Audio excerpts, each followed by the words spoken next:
Yo, what's up, wonderful people of Earth? Thank you very much for clicking this video. If you believe in love, peace, forgiveness, and unity to all races, you are in the right place. Kindly watch till the end and help spread this message. Hit the like button and tell us how you're watching from Ben. Straight out of Africa with good vibes. Lots of good vibes. Let's dive in. Good vibes till the end. Okay, now is your chance. If you're squeamish at all, you may want to scroll on. Okay, you had your fair warning. So I'm pretty sure a snake just came out of me. Now, to start off, I was just diagnosed with a severe case of mold toxicity, Klebsiella to be exact.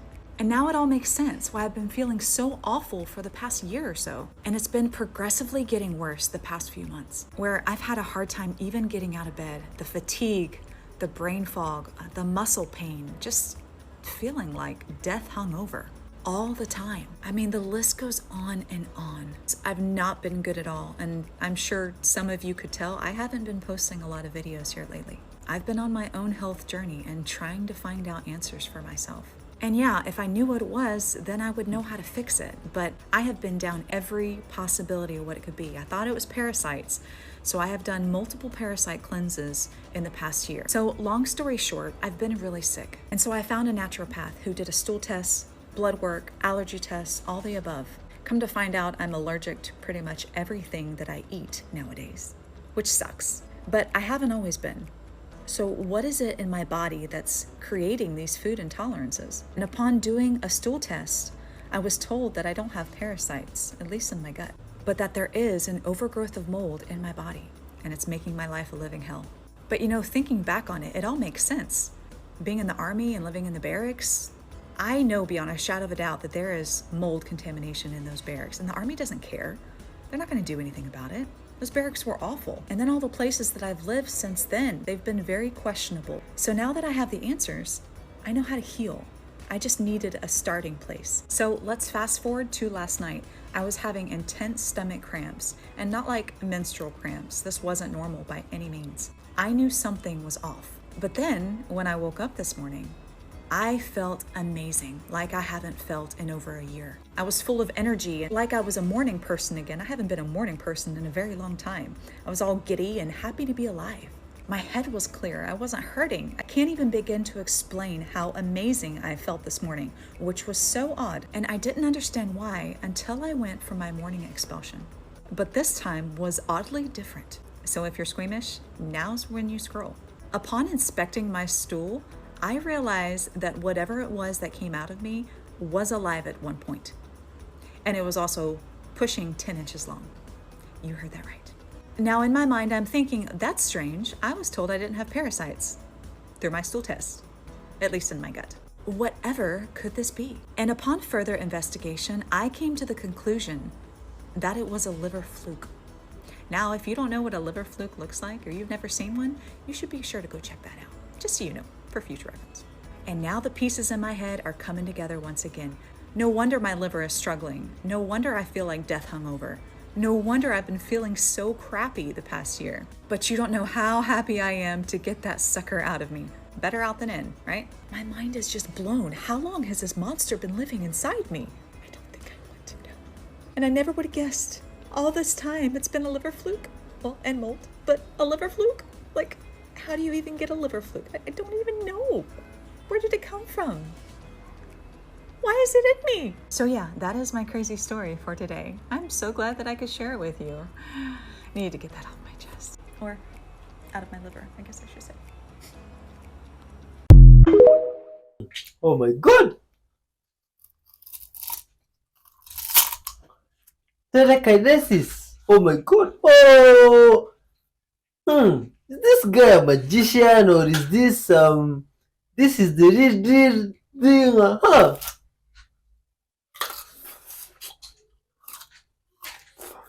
What is happening here? Oh my god! What is this guy doing? Who is this guy?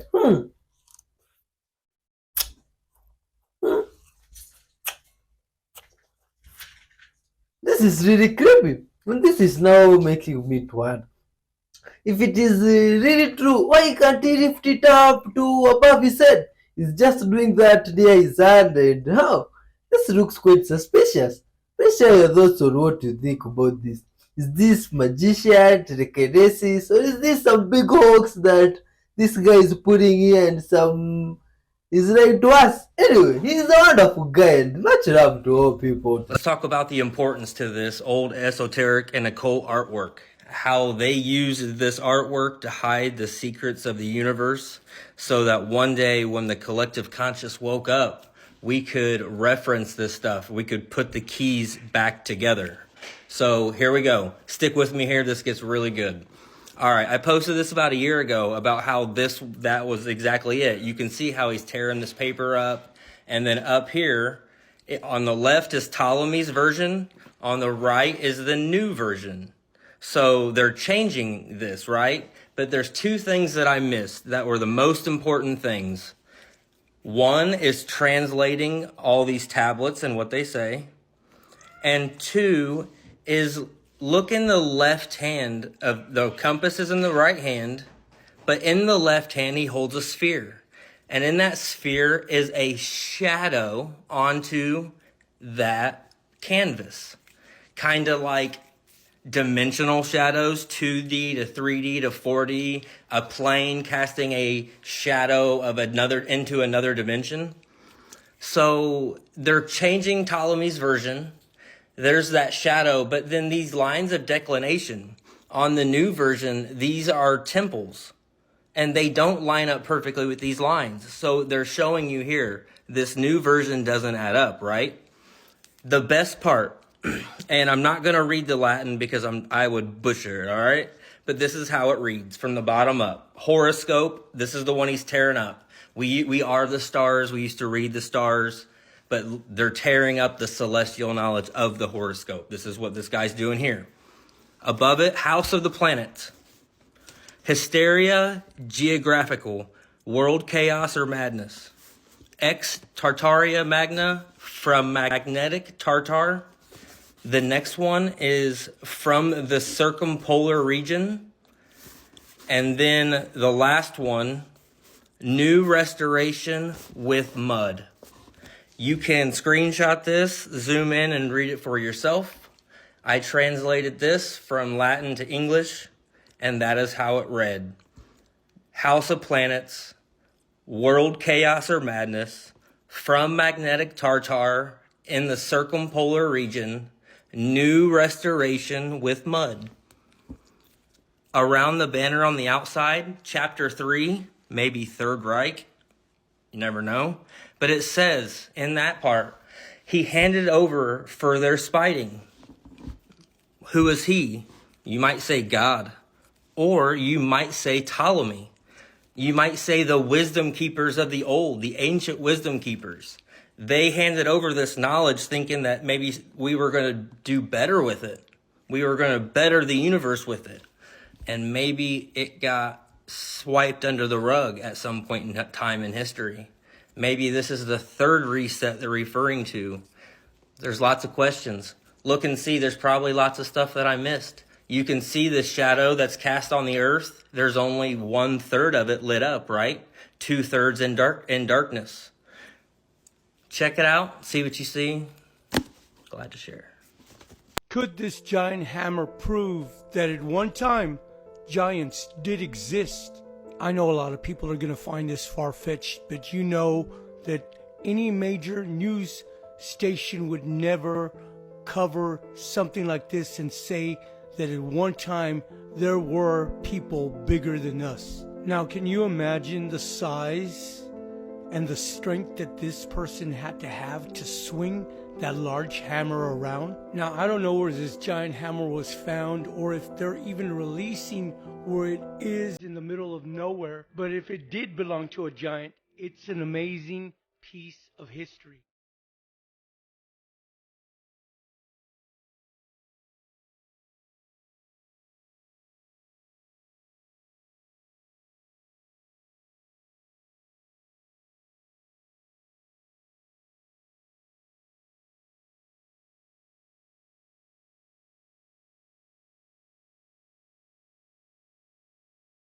No.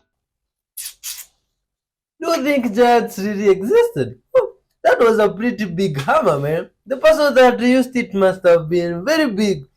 Oh, and this guy here always sharing some rare facts and it's interesting. Oh, this is nice. What is this that they are putting on their oranges and is this paper or what?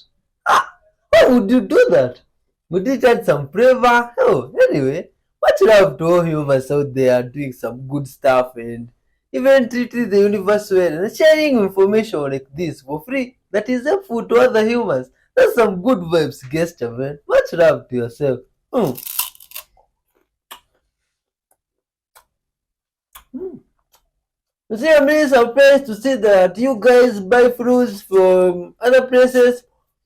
Some of them are even put in cars. That's even surprising. Hmm.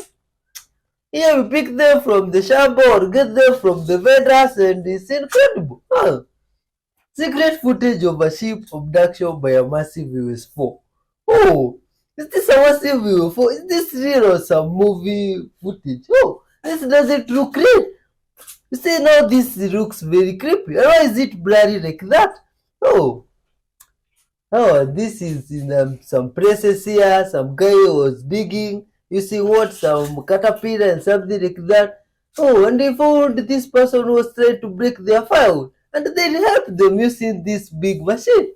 This is very interesting, man. And this shows that this person using this machine cares for the other person as they do for themselves. It's good to care for one another, guys, and share up. You see, be good people, feed off with love and just be helping. When you can extend your heart and share good vibes of love, please do so. The universe will always reward you. Idea that romantic obsession, otherwise known as limerence, is all in your head and you make the choice every single day to be obsessed with someone and you can stop at any time. I'm going to tell you guys a story that proves that limerence is not only a psychological condition, but it is also a physical condition that has the power to change the chemistry of your body. Okay, so here's how the story goes. I used to be in limerence with my boss at my old job, and one day we had a Christmas party for the employees.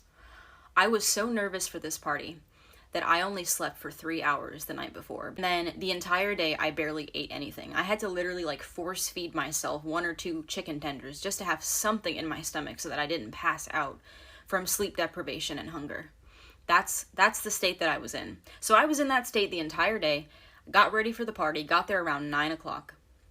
When I got to the party, I kid you not, I had 6 or 7 very strong gin drinks. Now, this was an open bar, so I watched the bartender pour those drinks, and they were like 95% gin, and gin is also the strongest alcohol that you can get at the bar. It has the highest concentration of ethanol. It's like 40% or something like that.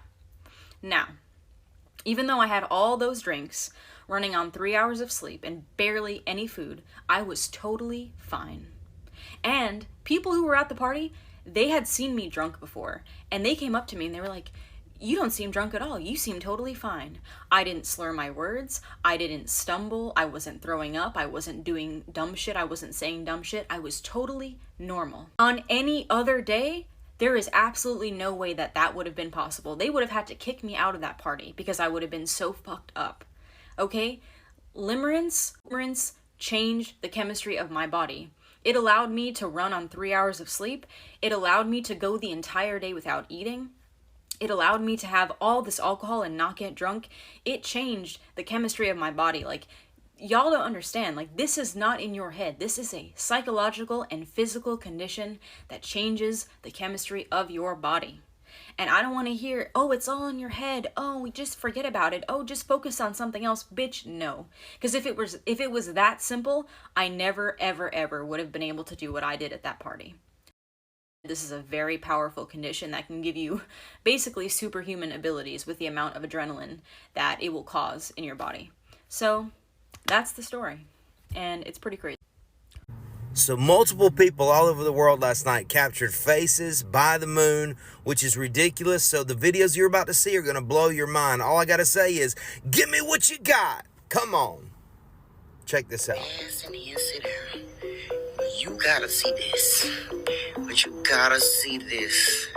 Okay, from the naked eye, there's nothing but the moon in that street light. But when I zoom in, look next to the moon. Peoples who have been watching this video. Here we go. So what I'm gonna do, I'm gonna go ahead and zoom in so y'all can see this is not a camera. There it is, the face. That's definitely a face, and the moon looks like it's some stuff that's coming off of the moon. And zoom in, there he is. There's the face right there. This is not a trick or anything like that. Watch in the comments, oh, that's fake. Oh, that's fake. Okay, it's not Hollywood, people. Yeah, so, yeah, what you're witnessing, hold on, let me get my camera. Got me shaking my camera again. Let me see here. What? You ain't talking about nothing. Hold up. So this is multiple videos on December 4th, 2023. Comment below what you think. A lot of people are saying blue beam. People say that it's a filter. I don't know, to be honest. What do you think? Oh, that is very scary, man. Whose face was that?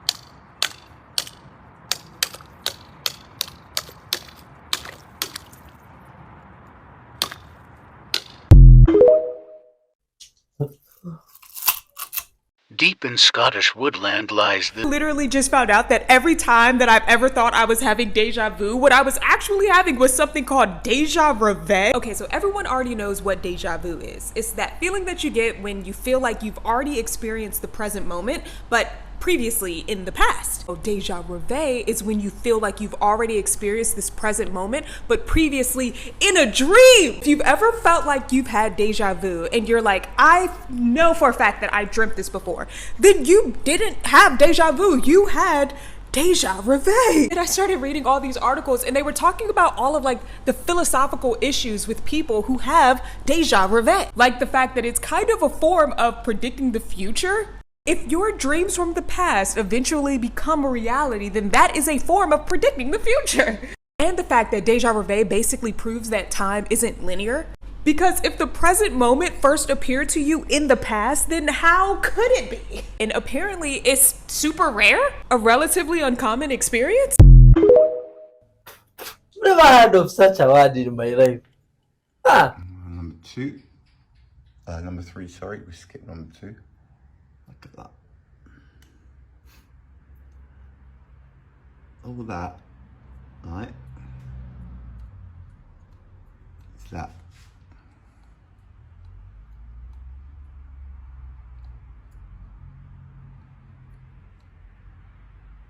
Look how much is missing.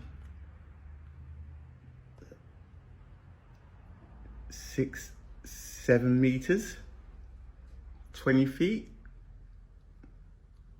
20 feet, call it 6, that's got to be 7, 8 meters, but we're talking chunks that it's hard to comprehend. Well, it's not hard to comprehend. That's tidal damage, 1 centimeter, 2,000 years. You get what I'm telling you? Don't bite the dog. Do not bite the dog. Because this right here, this relationship between me and you gotta understand me. I don't want you biting the dog.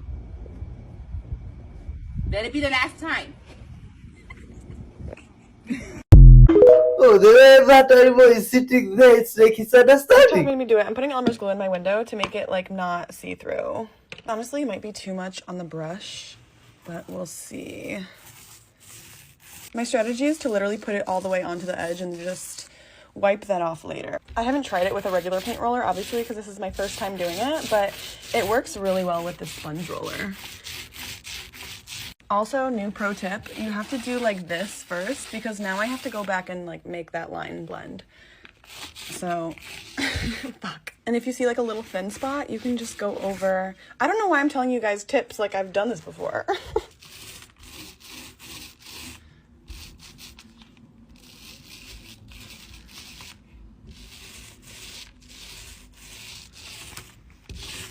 All right, well, I guess my naked neighbor duties are fully over. Okay, one full bottle covered that entire window. As you can see, it's not perfect. So if this looks good, like how I've seen it on TikTok, anybody can do this shit, honestly. Come back to see when it's dry. Oh, that's pretty nice. For those with glass windows. Yeah, you just have holes for windows. Venturing into the woods all by yourself can sound like a good idea at first, but it may turn out to be a nightmare, a creepy adventure, which is the case with Erlo Brown, who went hiking all by himself in South Africa when all of a sudden this happened. I think we have found a perfect place to place the trail camera. So this trail running along here is literally the only entrance and exit for this entire valley. And you can see it's very narrow, so it's very easy to funnel the animals in one spot. You know exactly where they'll be walking. It's very dense around here. So I guess animals can walk wherever they want. They don't need the trail. But I'm almost 100% convinced we'll catch some animals on this trail. Just look at how nice that is. I just have to find a good spot to place the camera. He was trying to find a tree to place his trail cam when all of a sudden he hears an unknown sound. The only thing is, it's not a human nor an animal. So maybe a tree. I reckon this tree could maybe work. Although that's going to be very obvious. Maybe if we find something that's a little bit further into the tree line, so it's better hidden, this could perhaps work.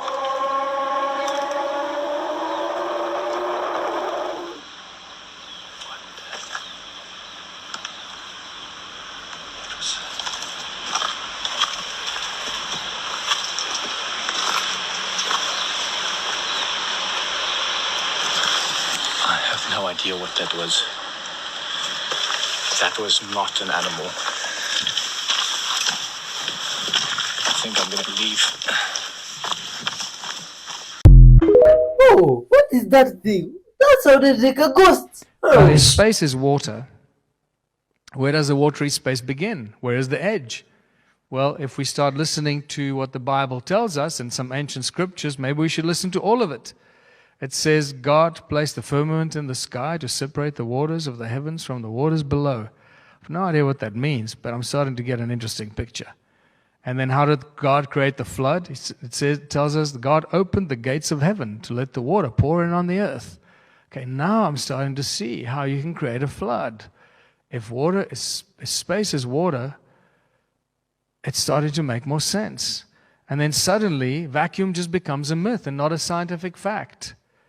Because the simple basic physics of a vacuum in space just doesn't work.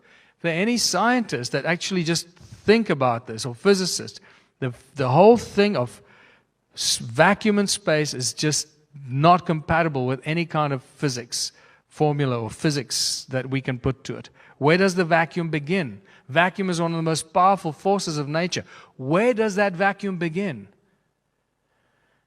We often get confused between gravity-free and vacuum. They're not the same thing. Just because there's no gravity doesn't mean you're in a vacuum. And just because you're in a vacuum doesn't mean there's no gravity. The two are not the same thing. So don't get confused by vacuum and gravity-free. What you can't do in space or in a vacuum, what you can't do in infinite vacuum is you can't propel sound. You can't have explosions, fire, propulsion, jet engines, rockets, none of this stuff. Can't do that because there's nothing to propel against. And then these guys on YouTube that make these vacuum tubes, they go, oh, look, I created a vacuum tube in my garage. I'll show you that you can propel a rocket in a vacuum. I go, really? You've lost your brain. You're comparing a fishbowl in your garage to the infinite vacuum of space? You really lost your mind, dude. And then you start watching like SpaceX sending a rocket up into space, and the very well-trained presenter that's got all the buzzwords. She knows all the lingo and all the buzzwords. And at one stage I was watching and she says, and the rocket is about to enter the vacuum of space. Really? And millions of people are watching this and they believe this. You see, they just, oh, the rocket just entered the vacuum of space. Where? How did it, where? Please frickin' explain that to me. In scientific terms, not in BS terms. Oh, you won't understand it. No, please try me. I want to understand this. Explain to me where that vacuum begins. And we start realizing that everything we've been told about the moon, moon landing, space, is probably one of those big hoaxes. It is a tough one to swallow, but we're going to have to start swallowing it sooner than later. The longer they string us along, the worse this is going to get. So, for those of you that still believe that we landed on the moon, I'm going to shatter that for you right now. If you've not seen Jay Widener's Kubrick Odyssey, that's the first point of departure. Watch Jay Widener's Kubrick Odyssey, and you will never believe another word NASA tells you. You'll never ever believe that we landed on the moon, and you'll understand Stanley Kubrick's role in this entire thing, and why he eventually died when he pushed it a bit too far with eyes wide shut. But basically, everything you've ever seen from the moon, all the images or footage of the astronauts was shot by Stanley Kubrick in the early days. I'm not sure who shot the more latter part, possibly him as well. But the earliest moon landings and all that shot by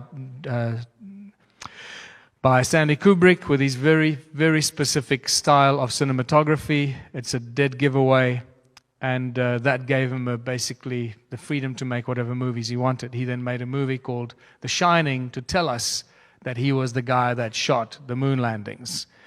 And for some people that still think the moon is a real physical thing in the sky, that we landed on this physical object in the sky, the image of the moon that we see from Earth is part of the agenda. It's part of the particle physics agenda that I'm coming to make us believe of particles that make up everything in creation. And we need to reconsider what the moon is, because after you've seen the lunar wave, you'll never think of the moon the same way again. And this is what the lunar wave is. The first one was filmed in 2012, and it's this weird electronic glitch that goes across the moon every so often. It's been filmed hundreds of times now, not just by one person, but by many other photographers with very high definition lenses. And pay attention, because it's like the old computer and TV screens. You see this line, this electronic line, move across the moon. Follows the edges, the contours, and the line moves from bottom to top, from side, from left to right. It moves in all different directions. This has become known as the lunar wave, which gives us a very clear indication that the moon is not what we think it is, and it's most likely a hologram.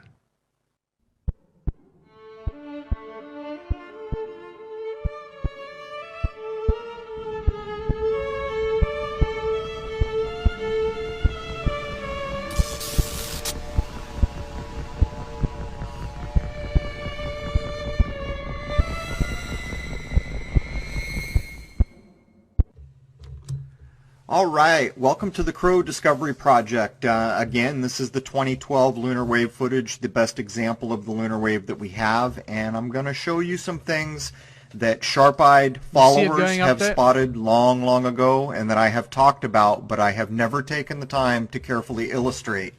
And what I'm going to show you here means an awful lot, but I'm also going to show the pulses that happen in the lower left limb of the moon. So watch the lower left there, and I'm just going to run a straight slowed down view, 30%. If you've got sharp eyes, you'll see what we detected on a 60-inch monitor. Now look inside the circle. There's a pulse that goes from lower left to upper right, and in the next circle, the yellow one, there's a lateral sweep that goes from left to right straight across the screen. And this is all going on as the wave is starting at the bottom. So now look at the pulses backwards and forwards. That's backwards. This is forwards, coming from the lower left limb of the moon. You can see the pulses now that I've put filters on them, how they have a curved aspect to them. And if you've got sharp eyes, you'll see the sweep up above. Now what I'm going to show you now, we have talked about, and many sharp-eyed viewers have known that this was an important thing about this clip for a long time. Here comes the wave. Look at the dark underlined crater in the center of your screen. Watch how it's displaced, almost like you're looking through water. There goes the wave backwards, forwards, the wave hits the crater, displaces.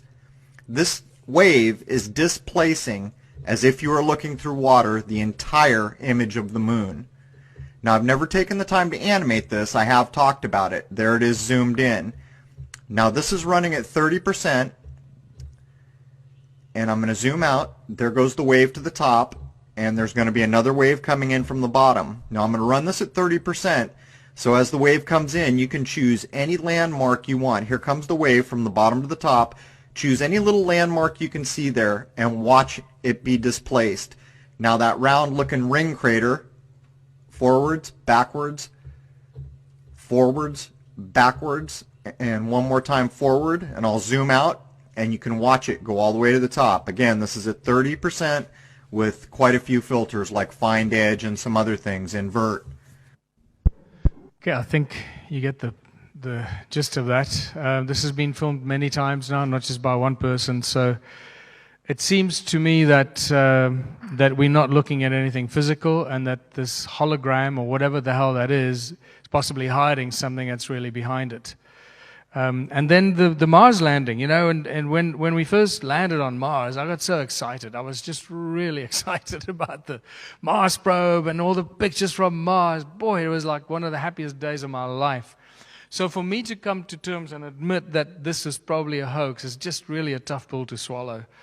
But unfortunately, we have to swallow these pills, because when you start researching the whole Mars landing and the experiments and the training they did in the Canadian Arctic on Devon Island, I suspect that pretty much everything and all the footage we've ever seen on Mars was actually just shot on Devon Island, very far northern Canada. And it's depressing, but that's what it is. And we've got to deal with it.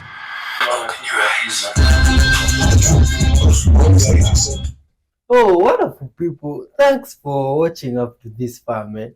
You see, that video that has passed is clear proof that people understand and see things differently from different parts of the world. Same as beliefs and way of living, as you have seen in many of those videos that has passed.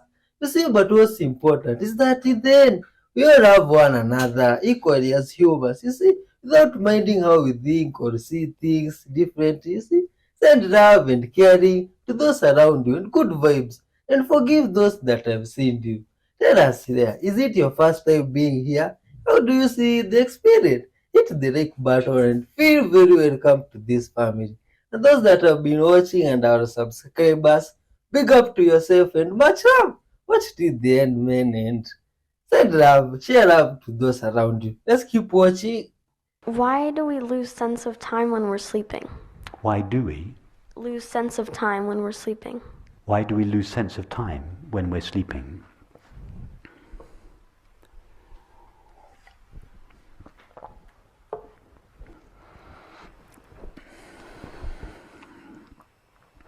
Try now. You understand what I mean by now. Yeah. And if we represent the past, we could imagine that the past is like a vast space that extends endlessly behind the now, and that the future is a vast space that extends indefinitely in front of the now. Yes? And the distance between the past and the future is what we call time. Yes? Or the distance between two events in the past or the future. So now let's explore time, the past and the future. So now, just for a few moments, leave the now and visit this place that you call the past. When I say visit it, I don't mean just think about it or imagine it, because if you think about it, say you take the image of breakfast this morning. That image doesn't take place in the past. That image takes place now. So I don't mean just think about the past or imagine the past. I mean go there. Leave the now, just step out of the now and go into the past. That's not possible. Okay. Because if I try to step into the past, that effort is happening now. Exactly. So can anyone here, just while we're discussing, can anyone here step out of the past and just step out of the now and visit the past, just for a few moments. No. Can you imagine, Alexander, that anybody that has ever lived, not just us kind of weirdos that are interested in non-duality, but regular people that could you imagine that any of them could, just for a few moments, step out of the now and actually go to the place that we call the past? No. Okay, so if nobody's ever been there, and presumably the same applies for the future, yeah. So if nobody has ever been there, how do we know that this place called the past really exists? Surely experience must be the test of the existence of something. So if nobody's ever been there, nobody's ever got a glimpse of it, how do we know it's there? We don't really. We don't. No. We don't know it's there. We imagine it's there, but we don't know it's there. We have no knowledge of it at all. Could it be that it's not there? Yes. And wouldn't that be in line with our experience? In other words, could it be that the past and the future don't exist in the way that our minds imagine them? Yes. After all, have you ever experienced anything apart from now? No. And how many nows have you experienced in your life? Or let's just take today. How many nows have you experienced today? That's a trick question.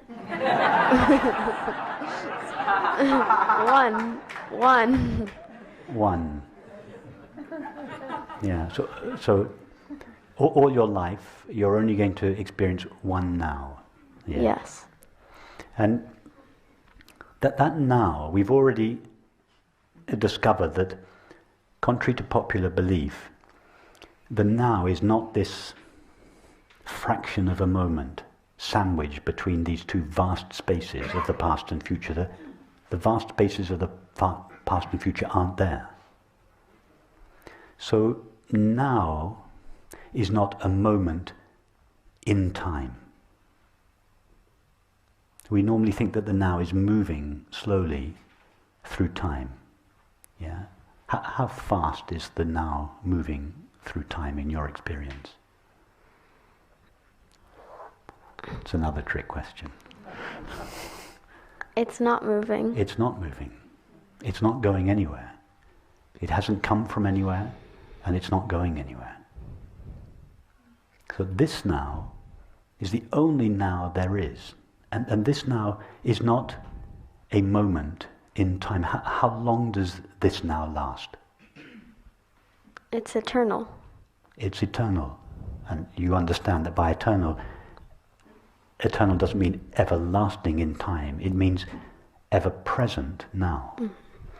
So if we're just simple and we just stay with the facts of our experience, time is never experienced.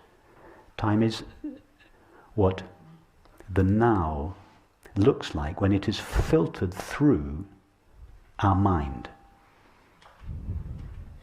In other words, time, it doesn't exist in our mind, it seems to exist in our mind.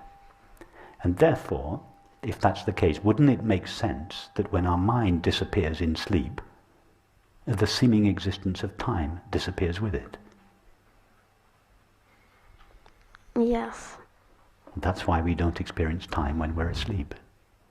Actually, we don't experience time when we're awake, but we seem to. But when we're asleep, we don't even seem to experience time because no mind is present in sleep. So that's why you seem to wake up in the same moment that you fall asleep, because there is no time in between two waking states or two dream states.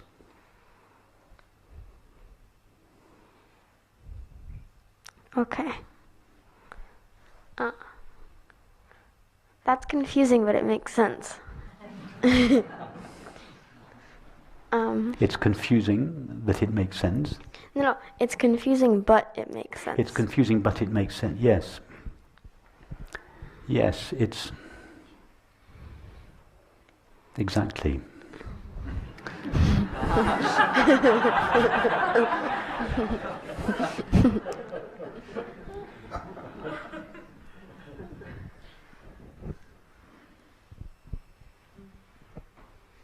It's confusing because because everything that I've said you've understood in your own experience and you've agreed with, and it's very simple what I've said if you just stick with your experience. But when we compare that with the way reality seems from the point of view of the mind, it conflicts with the mind's view of reality. So it is the mind that superimposes its own limitations on reality and makes reality appear in a way that is consistent with those limitations. Just as I said this morning, if you put on a pair of orange sunglasses when you're skiing, you very quickly forget that you've put the glasses on and the snow appears to be orange. You think the snow is orange. The snow is appearing in accordance with the limitations or the colouring of your glasses. But because you have forgot that you are looking through this limited medium, you think that the orange colour belongs to the snow. Now, each of our minds is a limited medium. Our minds are the orange glasses, but the orange colour is time and space. That's the tint of our minds, time and space. So when consciousness looks through the time and space glasses of our mind, it sees a three-dimensional, a four-dimensional world, 3 dimensions of time and 1 dimension of space. And we think time and space belongs to the world. No, it doesn't. Time and space are the orange glasses through which consciousness is looking at eternity. Oh, that's a very wise man.